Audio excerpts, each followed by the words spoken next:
I'm not even joking when I say one email almost destroyed the internet as the way that we know it. Not an exaggeration. This is real. One email from support at npmjs.help. It looks real. Please update your two-factor authentication. 48 hours from now, we will lock your account. He clicks. Who is he? The maintainer of this major project and repo that many use. Minutes later, attackers, they push malicious patches to chalk, debug, and way more many NPM packages with billions of weekly downloads. The payload hijacks crypto transactions in the browser by hooking window.ethereum, fetch, and XHR. The internet could potentially be on fire, but not really, because by the time the dust settles, the on-chain damage, do you know what it accounted up for? Couple cents. 5 cents of Ethereum and about $20 on a meme coin. Not even joking, very serious. But this could have been massive. Oh my God. It could have destroyed everything. What's going on, everyone? We are back with another one. Another one. By the way, there was a crazy Twitter comment that came in that made me laugh so hard at my kitchen table. And the man said, trying to watch the programming podcast on 1.25 speed, the real ones know one host doesn't speak at the same speed as the other one. And this is an impossible task. If you're listening, try it. But this has been on my mind all morning since I read this. I ain't gonna lie. I like to take my time, enjoy the vibes, you know? Oh, yeah. But you know what's wild is in my mind, I think I'm speaking so slow at times. And that just made me realize all hope is lost. Well, we got the energy today, that's for sure. We got the energy. Well, to be honest, this is a story. It's been on my feed all week. Obviously, people are talking about it. We're talking about it. I got to geek out a ton trying to figure out what happened. We're talking about the NPM pack. This right here is without a doubt probably the biggest hack we've ever seen. This had the potential to literally be devastating. Thankfully, they went after a meme coin. Whoever said meme coins didn't do something for us, they lied. There it is. It saved us all. The hack did work, though. And this is kind of terrifying to a certain degree. Yeah.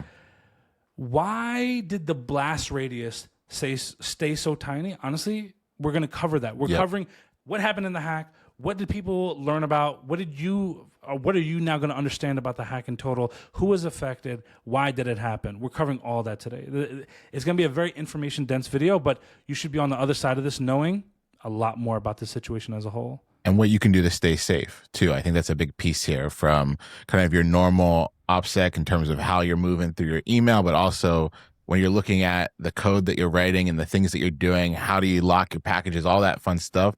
It's going to hopefully walk away with not only an understanding of what could have been one of the biggest attacks ever, but also how you can stop the next one. We did the research, so you don't have to. So we're covering this in multiple acts. You know, I love the acts. It helps keep me organized. We're doing this in 3. I also want to make sure like I say some of the package names so that way if you're using it, you're at least aware. But as far as all the research shows me, there should be 0 compromises or complications at this stage. At least by the time this episode comes out, you should be completely in the clear, but you should be aware that it happened. And here's the other thing. A lot of people think this was multiple days. It was not. It was literally hours. Yeah. It took them no time to kind of get into this. So obviously, let's go into act number 1, setting the stage, the email. So email comes in to a very, very prolific open source maintainer. They get an email, and this is they go by Quicks Online. This is Josh Junin, and they are behind a lot of the big kind of command line open source projects, Chalk, things like that. And they get an email that comes in, and this email is prompting them to update their two-factor authentication. The email looks legit. They're maintaining a lot of projects. You see this thing coming in that you have to update your two-factor authentication or you will be locked out in a certain period of time. And so there's this kind of forcing of action, which is very common in phishing attacks. And as someone who is probably responsible for a lot of these packages and wants to make sure they don't go down, they see that email and they do what I think most of us would do in this day and age is they look at the send person, like who did it come from? And one of the really interesting things about this sender is that it looks like the normal npmjs domain, but it's actually npmjs.help. And so it looks like a support email from a legit source. And so it's one of these TLDs that are being used right now by spammers and scammers to breed that kind of confidence that it's coming from an official source.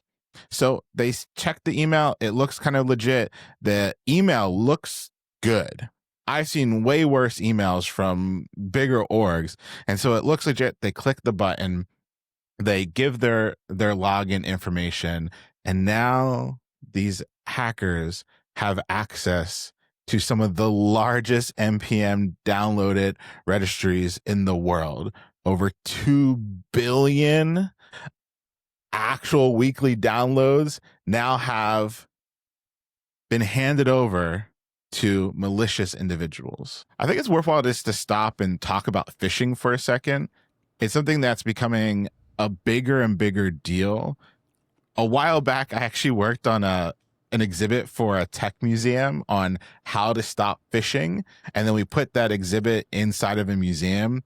And the number of folks that couldn't detect phishing or understand that it wasn't coming from their boss or something like that was really eye-opening. Just how prevalent and hard it was for some folks to see what was legit or not.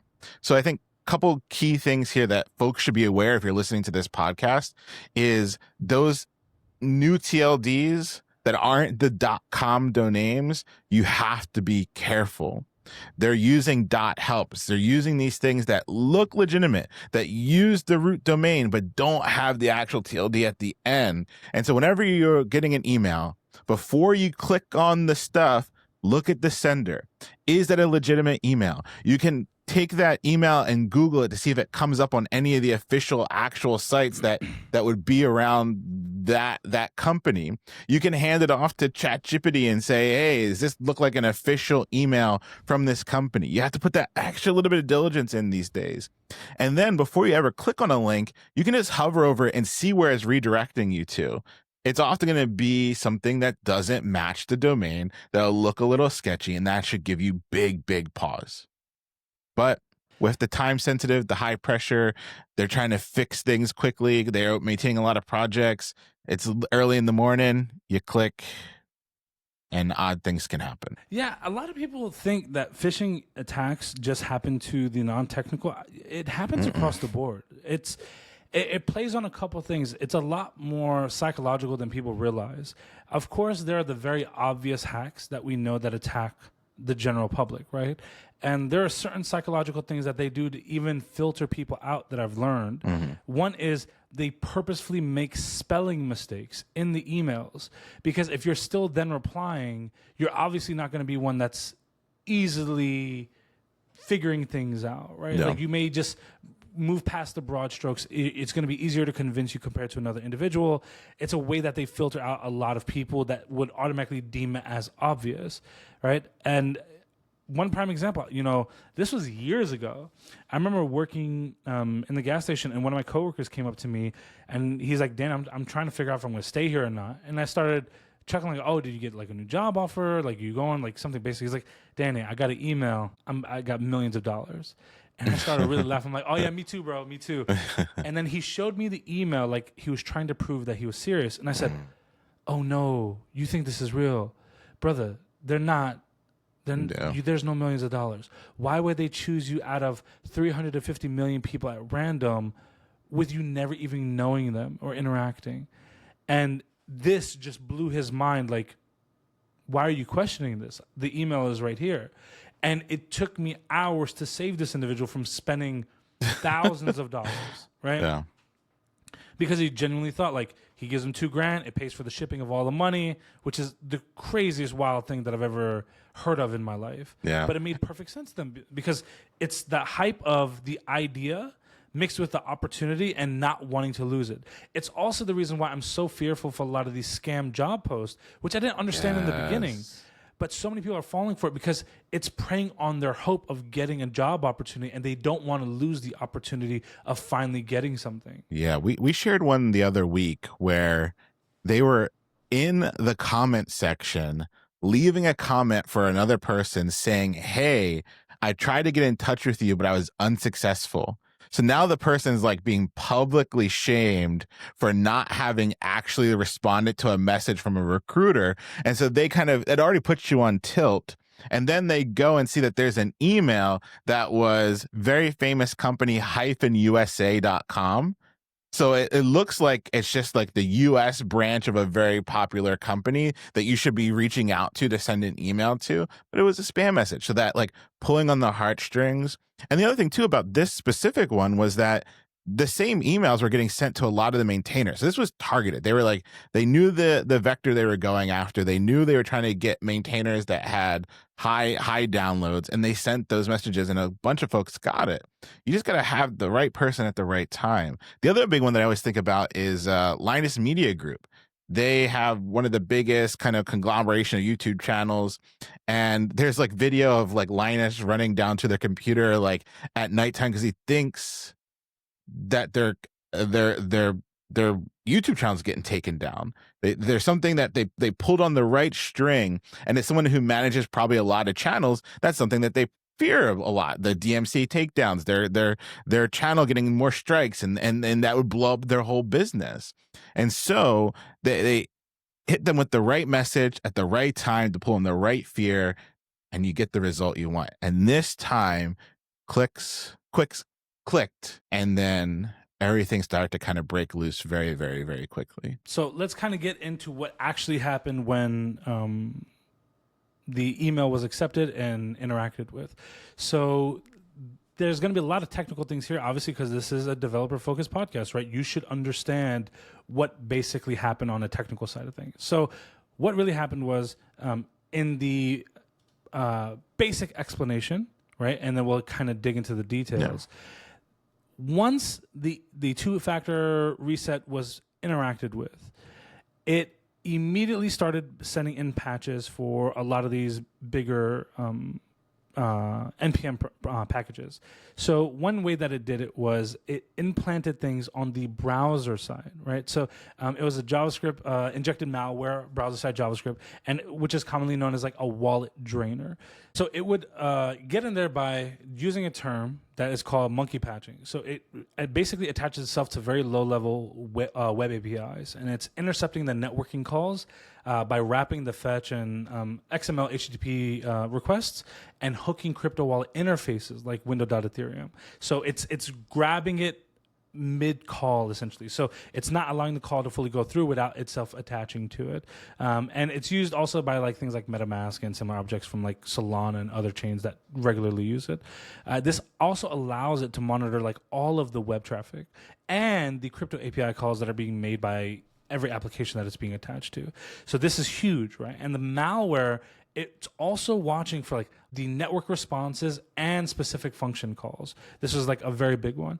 And it recognizes formats like the common ones, Ethereum, Bitcoin, Solana, Tron, etc. But then I had a couple other ones which were like the meme coins. And I guess the packages that I was interacting with had more ground in that level, so to speak. And it swaps out the intended recipient's address with the attacker-controlled addresses. So it was basically trying to slip in via that without people essentially realizing it. And this is why the impact was kind of minimal compared to what it could have been, especially within the timeline, right? Like we're talking about a very, very, very short timeline in this regard, which could have been devastating, but because it was caught so quickly, that's why a lot of the pain was mitigated and people were able to act really quickly. Yeah. And there's a lot of nuance too to the attack that was pretty interesting. So one, knowing kind of like how NPM updates kind of work, right? So the reason why this this like attack surface was a little bit more shallow than it could have been, is that they were going towards more of the front end stuff. If they had figured out how to get the payload into like node related stuff, backend related stuff, it might have stayed undetected for a little bit while longer. But these npm packages get compromised, malicious code is included. A lot of folks don't have their packages locked or stuck at a certain version. They have kind of, hey, when a new version comes up, auto update, or they have maybe like a bot that checks for updates and then tells you to update your packages. So when these malicious packages were updated, we had a lot of software that automatically started incorporating these updates. So now you have this code that's being injected into a lot of projects. But the surface is interesting because they had to have updated, they had to have been live for like users, they had to be in the browser. There's like a lot of weird stuff that had to happen. If they had figured out a way to get into the backend stuff, it would have been a way wilder attack. And so now you have these crypto clippers that are listening for addresses or looking for addresses, like strings that look like addresses. And the wonderful thing that they figured out, and I shouldn't use the word wonderful, but like one of the cool things that they tried to do is realize that some people might notice that the string is getting swapped. And so they had hundreds of wallets that were in their control, and they were doing a string matching algorithm on the fly to see if the address you entered in looked like any of the ones they had, and swapped it so that even your eyes wouldn't recognize what was happening in real time. So they thought through a lot of these pieces. Like, this is like the thing through this whole orchestration. Right? All right, we're going to find these people. We're going to accept this phishing thing. We're going to get this injected in. We're going to look for these addresses. And then how it got caught so quickly is also really, really funny, because their engineering behind all this is what actually got them caught. And so I think it's fun to kind of figure out what happened here, but then also to see the way that it was caught so quickly, because they were doing these checks. They were checking to see where their code was running. They were looking to see if they had type of window. They were trying to see, are they in a browser? And if they were in a browser, they were trying to do stuff, but they also started trying to use fetches. And if you're on an older version of Node, you're not going to have fetch. And so people started getting these reference errors for fetch, and that's kind of when people are able to pick up, wait a minute, something's going on here. And within 6 to 8 hours, they had fixed everything. So that was kind of wild to see that if they had just taken, I don't know, if they had just thought through this a little bit more, it could have been it could have been really devastating. Yeah, there's a couple things here that I wanted to add to, because I really like one of the points that you just hit on that I want to like address a little bit. But number one, I had like this great, and I was just looking for it again, but I found this great quote on the whole situation. And one security researcher, they kind of mentioned that the entire thing was a browser-based interceptor, but it accepts that in multiple layers. And because older versions of Node, for example, didn't have a lot of the variables that were being assigned, this is where a lot of like the benign-looking global variables started becoming like, what the hell's going on here? And they said altering content shown on websites, tampering with API calls, and manipulating what users' apps believe they are signing, right? And they said it's almost like compromising the factory that manufactures brake pads rather than cutting the brakes of an individual car. Yeah. Which I was like, this is such a great way to kind of really think about this one, because brakes are still on there. You're not thinking anything of it, but maybe they're hollow and you just have no clue, but the brake pad itself is there. The single breach being at the level that it was actually is pretty interesting, because, for a long time, people have been mad at like magic passwords and all these things because it's a pain and this and that. But we've always said the most vulnerable part of the most secure application in the world has always been the password. Yeah. And because it's a thing that no matter how many measures you put in place, it always falls back to your user. There's nothing you can do that prevents it. And I will admit, magic links have always been a pain in my life. And I understand what needs to happen, why it's a thing, why it's useful. But there's no denying that it's a painful thing to go to the website, sign in, now have to go to your email, click the link, and now be redirected to another new browser in order to log in. It's never the most user-friendly experience. But heck, if it doesn't just increase the security of your application overall tremendously from that one adjustment alone. Because the most vulnerable part of your application, being the user, is now kind of mitigated. And it's no longer that big issue that you once had. And I also think for our listeners, this is again a passionate plea to use a password manager, because what would have happened using a password manager is you would have gotten taken to a new site where the email password doesn't match with the domain, and your password manager would have autofilled for you, and that should have been a huge sign that wait a minute, I'm not in the right spot here.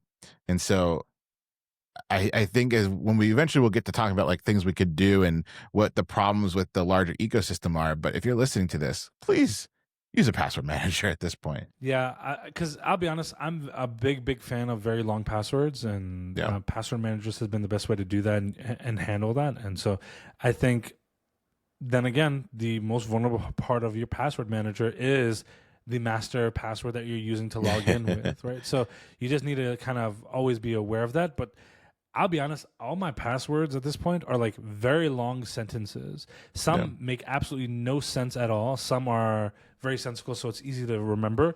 But each one is easy for me to recall based on what it is that I'm doing. But my password manager holds pretty much everything for me at this point. So, well, OPSEC, Danny, come on now. People are like, all right, I'm on. I'm on. It would take a very interesting individual to figure this out if they could. Like there's gonna be some work there, but I don't think anything is hack proof in this world. Yeah. It's just impossible at this point. If somebody's motivated enough and they got the money to burn, they'll figure it out. But it might be a very expensive process, unless you accept a malicious email. There you go. Makes it easier. So there were, from my research, I found 18 packages in total that were affected. And all were published around the same time, to be honest with you, all on September 8th. And maybe before I even do that, let me give like the timeline of events that I was able to break down from this, right? So that way this all makes sense. Let me read this exactly the way that I have it, so that way I'm not misquoting anything here. Yeah. So based on what I was able to get from research, from the blog articles, videos, reports, and everything, September 5th, the attackers registered the deceptive domain of npmjs.help. So about 3 days before the actual attack took place. And they're preparing the infrastructure around everything to make it look legitimate. Everything looks right. 8:45 UTC, the maintainer receives the phishing email from NPM support. The email asks him to update credentials. And he now believes that on September 10th, everything is going to be locked. He believes it to be legit. He clicks the link because, of course, it's like from NPM directly, right? Like, this looks legit. Literally moments later, the attackers log into his NPM account, now effectively hijacked. The attackers published malicious versions of 18 packages that this individual was a part of to the NPM registry. So these new versions were like debug at 4.4.2, chalk 5.6.1, etc. These all include the crypto stealing code, essentially. Shortly after 13:16, in between 13:16 and 15, so it is at like 1:16 and 3 o'clock, the malicious packages begin propagating out. So, because I mean, these packages have 400 weekly million downloads, right? So, like, obviously, it's going to just take seconds for these things to really start getting pulled. Meanwhile, the maintainer completely loses access to his NPM account. He's obviously freaking out. The attacker's window of opportunity is open, right? He doesn't have a way to block it at this current time. Community discovery. The developers, bots monitoring the package, they noticed obviously strange things. One security firm, I believe it's called Aikido, like the martial art, flags the suspicious code in the newly published versions almost immediately. So kudos to Aikido. I never knew about them before this. Now 5 minutes. I always know about them. 5 minutes they picked it up. If that's not wild. impressive. Yeah. Of all the companies out there, that response time, wild. Around this time, GitHub issues and discussions start popping up almost immediately. For example, an issue on debug, GitHub repo, it's still open. Well, at least at the time of recording this, warning that it literally contains a crypto stealer. Like that was fast, right? Wow. At 3:15, maintainer alerted and responds. Aikido researchers reach out to Josh, obviously, who's the main maintainer, on Blue Sky, and he responds publicly within minutes. I've been pawned. Two-factor reset email looked very legitimate. Sorry, everyone. We'll work to get this cleaned up ASAP. Realizing the breach, he immediately begins coordinating a response, obviously despite being locked out and all the good stuff. And of course, slightly embarrassed. I love his usage of pawned. I haven't seen pawned used in a while. So Pawned. Pawned, yeah. I play a lot of chess, so there's that. But at 3:20, within 5 minutes of that message, packages taken down. With the issue now widely known, steps are being taken to undo the damage. The maintainer and the project collaborators publish clean updates to overwrite the compromised versions, right? Talk about swiftness. Yeah. In parallel, NPM security teams directly intervene as well. They yank the malicious versions from the registry and lock the compromised account down to prevent any further misuse. Within roughly 2 hours of the first malicious publish, every bad package was removed and replaced with safe version. Are you kidding me? Like, that blows my mind. I knew it was fast in the beginning, but when I started literally putting the minute by minute, I'm like, is this real? Like, I'll be honest, this is faster than some pretty amazing agencies out there at solving problems, right? Like, yeah, the response time, mind-blowingly amazing to me. The security researchers at 4:00 from NPM and GitHub's direct staff and the maintainer conduct root cause analysis right away, all right? So if the dude had plans that day, they were gone at that point. Like, it's over with. You got the whole world of security researchers on a call right now. The phishing method is then obviously confirmed.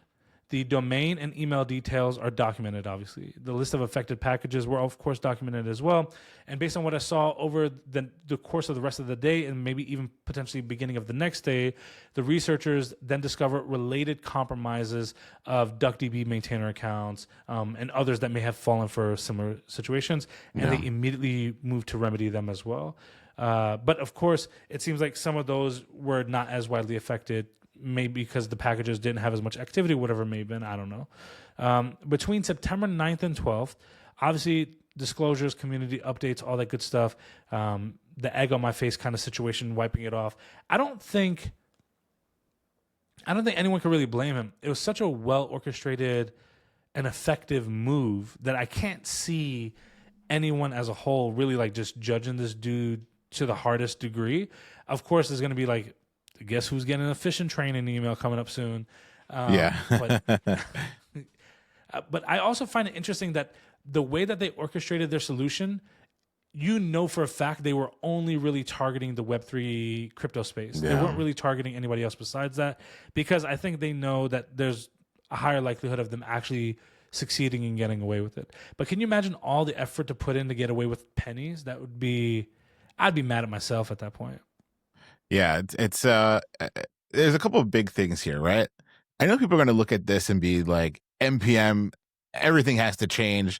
Throw everything out with the bathwater. The system kind of worked, right? Like I know it could have been bad. So things do have to change. But I also feel a lot better knowing that within 5 minutes, the ecosystem caught on to something being wrong. Especially for such a weird attack to within 5 minutes to have been picked up by Aikido within the hour, them publicly warning folks. That's something really cool to see. And you know what? He lost out on $20.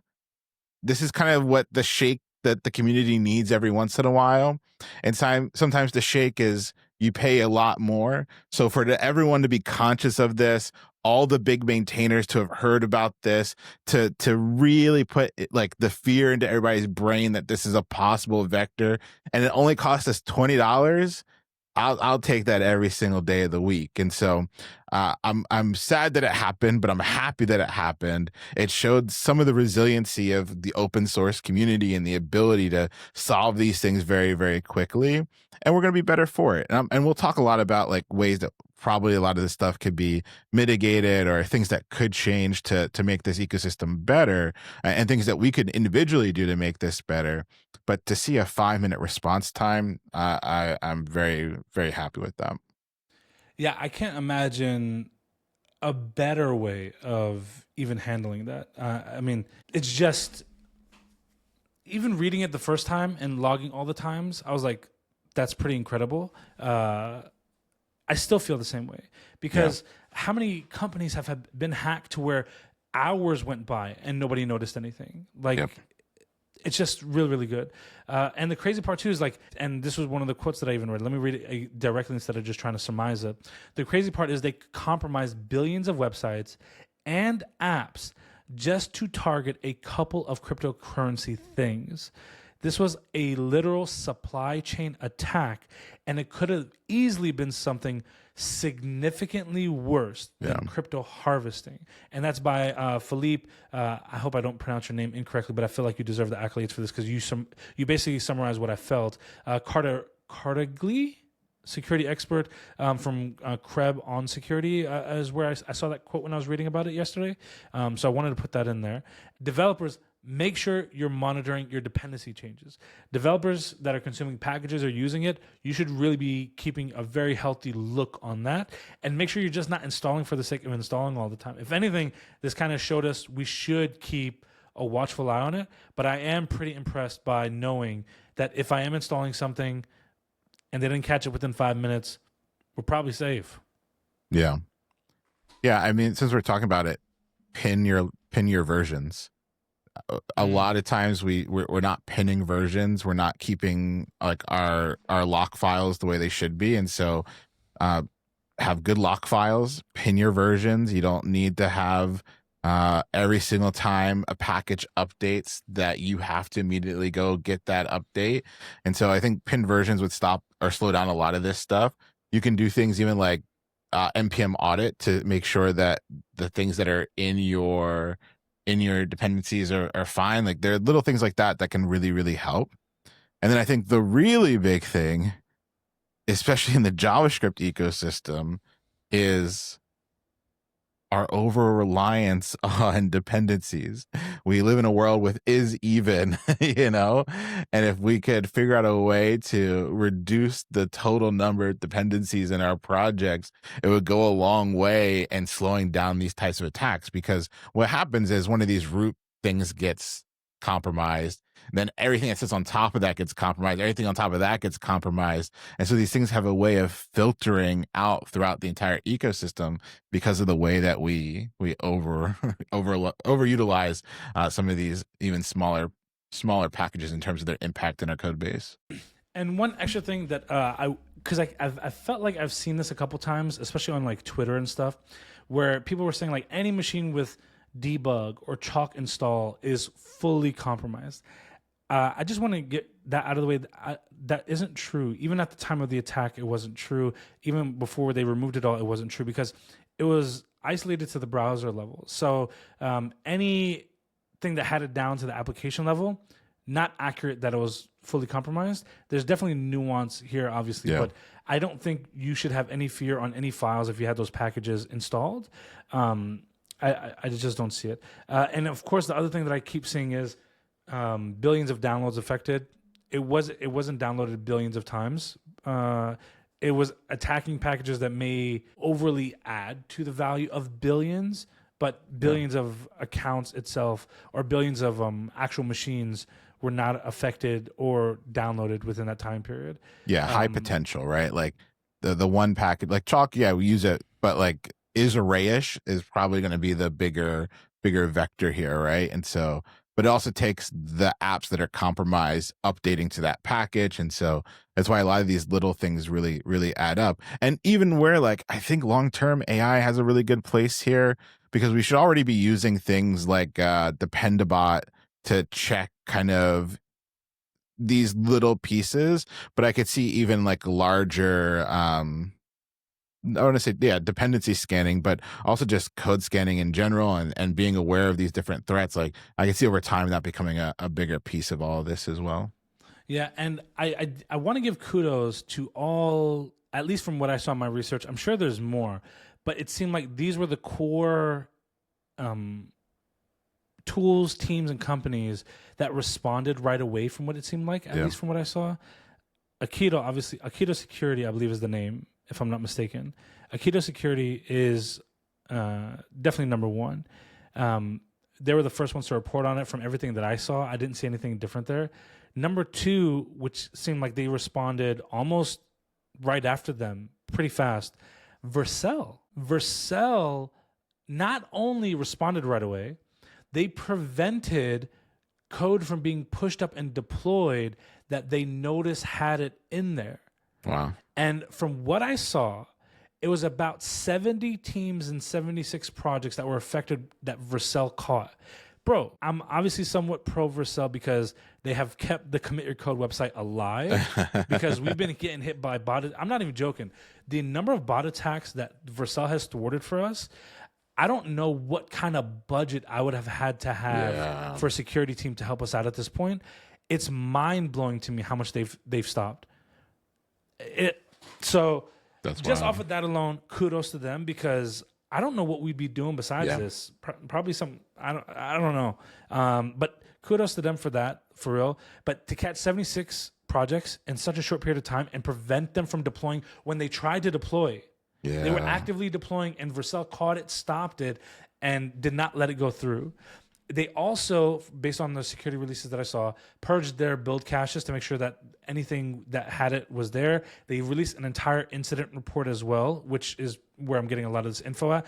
And what's funny is they published this incident report pretty quickly after everything, so that way people knew they were on top of it. Their immediate response, not just the response, sorry, their immediate purging started at like... everyone uses European time, so I'm converting in my head. But it's 10 p.m. At 10 p.m., they purged all the caches to make sure, especially of those affected projects, to ensure that they did not allow it to pass through, whether the teams knew it or not, and communicated it to them. Vercel's incident response was supremely activated at 5:39 to all the projects as a whole. So, like, that level of speed, like within 5 hours, they went from we've located and found to then purged it all to make sure like those companies don't lose everything. Yep. I think that's fantastic work. Also, big kudos to, there's one more, Security Alliance SEAL analysis. They caught something pretty quickly from what I saw. And especially on like, I believe it was around the article I read was around specifically API hooks, and then step security was a very primary source of solving things. So like kudos to those 4 individuals. Of course, like this doesn't go to say anything that the GitHub teams and whatnot, but these external companies that really didn't have to do anything jumped to action in such a short period of time. I feel like they deserve to be kind of praised in that regard. All right, everybody, it's time for everyone's favorite part of the podcast, including mine. The Ask Danny and Leon a Question. Now, this one is a little different. It's not a direct question, but it was based off of a conversation of somebody asking me a question. But I think this is something so many of y'all end up experiencing and not understanding how to go through it. And so I think there's a lot of important, valuable points that could be used here. I'm going to omit a lot of personal information from this so that way we can kind of make sure we're presenting something that isn't outing anyone, but it's a really, really good learning moment. The core essence of this is there was someone in my community that went through an interview, did well, went through a technical, aced the technical. All signs lead to a positive situation. And the recruiter sends them an email. And the email says this: "Hey, individual, thanks for reaching out. Just to keep you posted, we are looking at upcoming projects and seeing where we have holes, like what's needed where, et cetera, et cetera. Full transparency, we are looking at other candidates this week.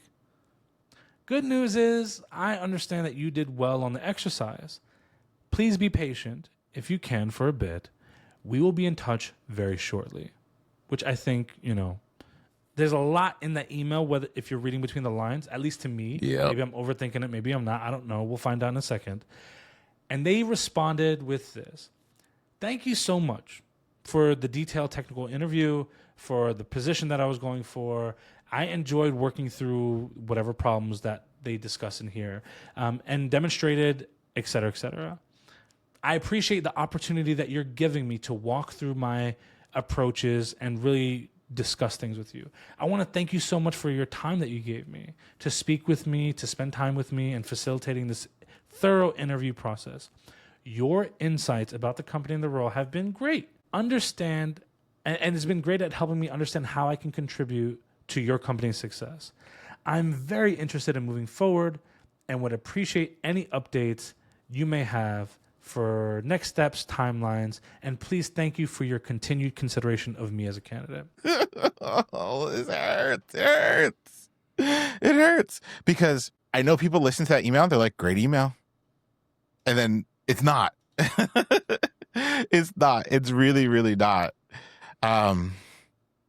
It hurts because I think that's where so many folks in our communities get to. They get to that point where they're doing just the bare minimum. They're thanking them for their time. They're thanking them for the experience, but they're not doing anything to close. ABC, always be closing. There's so much that could have went into that email. That was your shot at bringing them closer to you, bringing them closer to your candidacy, and you just kind of let them off the hook. They threw all the shade. Oh, we're looking at other candidates, blah, blah, blah. Like, no, you can't just let that. You had the big fish on the hook and you just kind of let it, float back into the water. You still got it on the hook, but it's swimming away now. It's not getting tired though. It's just swimming away, and you're not doing anything to reel it back in. And so I think we can talk quite a bit about how they could reel that back in. I have a very long answer, so I'm very curious about yours. I can. What do you think are some better strategies for follow-up? Obviously, what would you have worded in the email? But also, how does somebody identify even at that point, what they should be talking about? Yeah. So when you've gone through this interview process, what were their pain points? What were they actually trying to hire for? You have to figure that out, especially if you've been through a long enough process where you're kind of at the end. If you haven't by this point figured out what their core problem is, what the core thing that they're hiring for, what their major need is, and you're not constantly re-emphasizing to them why you're the perfect fit for that thing, it's a poor use of time. So in that email, I would have did the thank yous like you did, but I also would have tried to address whatever that core thing they're looking for is, how that's me, demonstrated more of that in the email, and then did something that gets them to have to respond to me that doesn't have them just disappearing into the ether. So those are the things that I'm thinking about instinctively off the cuff. Yeah. So, normally when we do this podcast, I'm the one that blurts out things and you finesse it. And this time I feel like I can finesse this. There you go. Let's see it. This is the core idea here is reinforcing good moments that either occurred in the interview or are very big gaps that they're trying to fill, and aligning yourself into that. If you remember Thrive framework, the V is the validation of you and your alignment with the role. This is exactly where that would be coming into play as far as I'm concerned. The other thing, these emails took place on August 25th, right? As of the time of recording this, that is almost 3 weeks ago. Yeah. That is a very long time to wait with no communication going back and forth. I learned something very recently, by the way. And I learned this from the CRO of HubSpot. Everyone gets spam calls, right? You get spam calls too, right? All the time. How do spam calls make you feel? I hate them. You hate them? Can you tell me the last spam call that you got that you hated? Who was it by? So I don't ever pick them up anymore. I have bots that handle But it. the last one you did. What was give me a company name. It was like so there's two levels. There's like straight up scams, right? Mm-hmm. And then there's somebody that's trying to sell me like plushies for my community. But haven't you noticed that in this, a company name didn't come to you? Only the scenario of the spam call came to you. And so they apparently they did some research in the study, and I don't even know how I came across this thing, by the way, but I did, and they showed the number of calls before a person truly gets fatigued to the point that they don't want to talk to you anymore. Do you know what that number was? 17. And you know why? Because maybe they get fatigued earlier. They don't remember that it was you, or it was your company, or it was something else. They just have a fatigued moment and they're gone and they're past it, and it just leaves their mind. Now, I'm sure people listening to this will have any other opinion, but when I started really thinking about it, of the spam calls that truly make me mad, or even the door-to-door salespeople that truly make me mad coming up to my door, I can never remember them. I may remember some nuances of them being at my door or calling, but I never truly remember them. And I was like, wow, this totally changed my perspective on a lot of things. And so the recruiters itself, the average recruiter is having hundreds of conversations every week. They do not remember the nuances of those conversations. Your goal in that follow-up should be to make it impressively easy for them to just buy in, right? Paint the narrative and showcase those wins, right? For me, with that follow-up, when they said, and let me go back to that core one of what I said, when they said, we're being transparent, we're still interviewing candidates, that to me says, I've checked boxes, but you don't score me high enough to be like, this is done. Like, I should be proceeding with this. Basically, what you've done is put me on the back burner to see if you can find something better or not. I don't do that in relationships, and I damn sure don't do that in job hiring, right? Like, you're not going to put me on the back burner until you can find something better. It's either we commit now or we get off the pot, right? Even if it's a no, I want to know now instead of waiting 3 weeks with radio silence to figure out whether or not I'm the right person for this company. And to be honest, it also makes me very worried as a candidate to wait 3 weeks with zero communication with a prospective employer that I'm going to give 2, 4, 6,000 hours of my life to. I would not want to do that for a company. So until you vocalize that, they don't know that. And so for me, when I was talking with the individual that was going through this right now, I was talking to him last night. They said, how long would you wait? Would you wait another week? I said, week. I said, person, within 24 hours, I have my first follow-up out. Within 5 business days is my second. There's no weeks. Plural? No, that's crazy. There's no plural in anything that I'm doing. It's immediate responses, call to actions, how do we keep this moving forward, et cetera, et cetera. So to give you an idea, I don't like being in a position of negotiation or talking where I don't have an equal playing field or a slight edge. In my opinion, the initial response that they gave made them lower themselves in the conversation to where they're at their beck and call. I would be handling this completely different. But based on what they said, I said you should construct a reply similar to something like this. I really appreciated the last meeting and the actual update that you gave me about the technical interview being a very big success on the 25th of August. I'm still very interested in XYZ role. I believe I can make a huge impact at ABC company and grow with the company long term. Could you share an updated timeline for the next steps, or is there anything that I can do right now to keep the ball rolling in the right directions, as I'm also having other conversations? But ABC organization is one that I know I can be at for a very long time and would love to prioritize y'all as my first choice. This is a very different narrative now. But the problem is, I don't like even having to go to the end of that, but you've lost footing, you need to make it up, right?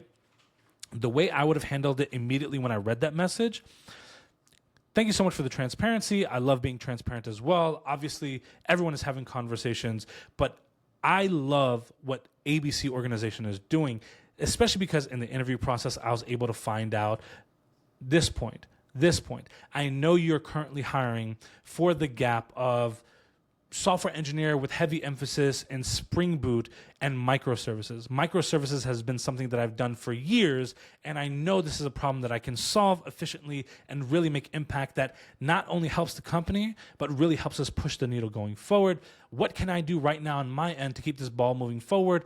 Should we be looking for another call within the next 3 days? What would you like to do from here? That's how I would go about it. Love it. Yeah, I mean, I got to use your words, Gem City. I hope we need to clip that first part because it's like very, very eye-opening. But yeah, the initial evening of power, right?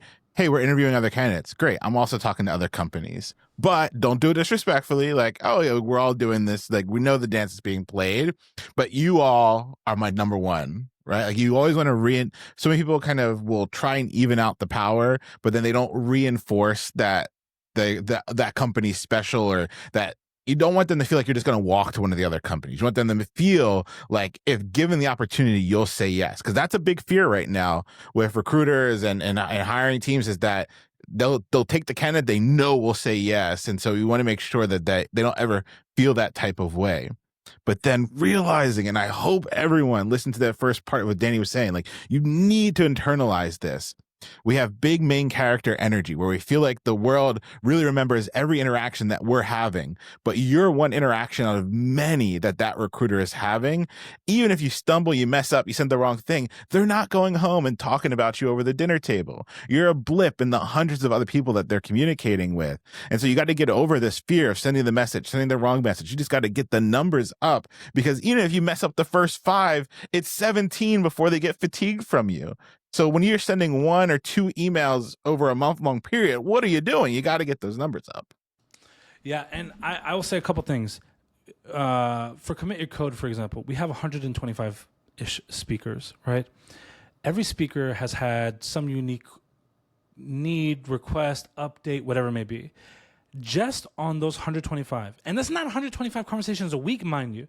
This is over like the course of a month, 2 months. I'm still missing things. But when they bump it back up for me is when I'm like, oh, I didn't do this yet. Let me jump on this right away. You're helping them. If they didn't take action on something, they can take it then when they see it pop up. You need to be the calendar reminder that they didn't set up. And you should be the one that's constantly on the corner of their mind of, oh, I did say I was going to do this. Now, here's the thing. If your interview was very weak, if you didn't do super strong in the interview as a whole, it's a very different strategy. But if you know you did well, and if you know that you're really the strongest candidate for this thing, and you know you can perform, you need to be walking, talking, and acting like it. You're there for a reason. You're in the finalist group for a reason. Act like it. Stop acting like they're giving you like a discount or charity or something. You're not there because you're charitable. You're there because you can execute. Act like it. Stop messing around. Some of y'all out there, man, you know you got a problem-solving set of skills. You know you got a set of skills that a company would pay money for. Act like it. Y'all out here acting like, man, oh, they're going to bless me. Why are they blessing you? They don't go to church. Act like it. If you're too scared to act like you, then act like me for an hour and act like it. That's fine. I'll give you permission. Do it. It's been real. It's been fun. And I will see you on the next one. Goodbye, everybody.